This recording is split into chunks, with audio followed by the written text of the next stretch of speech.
آیا تاسو پوهیږئ چې سیارې څه ډول حرکت لري؟ په شمسي نظام کې 9 سیارې موجودې دي لکه ځمکه، سپوږمۍ، زهره، عطارد همداسې نورې.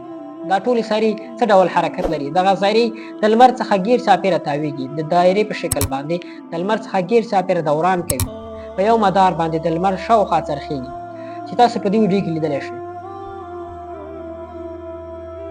چې دغه څېړنه په اوسني ټکنالوژۍ او ساینس باندې ممکنه ده. خو مګر الله تعالی 1400 کاله مخکې هغه زمانه وه چې د ټکنالوژۍ او ساینس څخه ډېر لرې وه.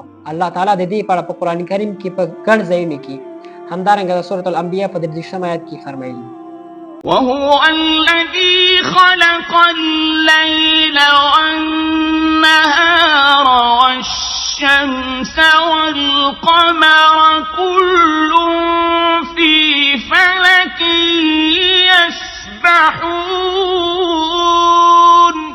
او هماغه الله د چې شپه ورځ او لمر او سپوږمۍ پیدا کړل، هر یو د دغو سیارو څخه په یو بیل مدار حرکت کوي ګرځي. د مدار څخه مطلب ګیر چاپېره دوران دی. د دې آیت څخه معلومه شوه چې ټولې سیارې په یو مدار په یو دوران کې د لمر څخه ګیر چاپېره تاویږي. خو مګر الله تعالی په همدغه آیت کې په دغه تورو کې یو پټ راز ایښی دی، کل فی فلک یسبحون. راځئ چې زه تاسو ته هغه راز وښایم. چېرې دغه کلمات کل فی فلک زه په حرف ولیکم نو تاسو په اسانه پوه شئ. کل کاف لام فی فا یا فلک فا لام کاف.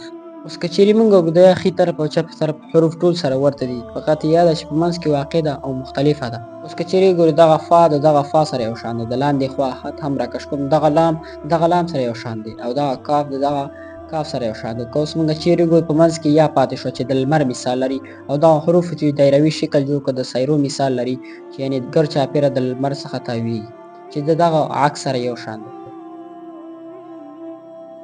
سبحان الله. قرآن کریم هغه کتاب دی چې په هر کلمه کې ډېر رازونه پراته دي، خو مګر انسانات ترې عاجز دي. هیله ده چې ویډیو به مو خوښه شوې وي، در سره یې لایک کړئ او د داسې ښایسته ویډیوګانو لپاره عبدالرحیم حناني سره اوسئ. زموږ د یوټیوب چینل در سره سبسکرایب کړئ او فیسبوک پاڼه در سره فالو کړئ.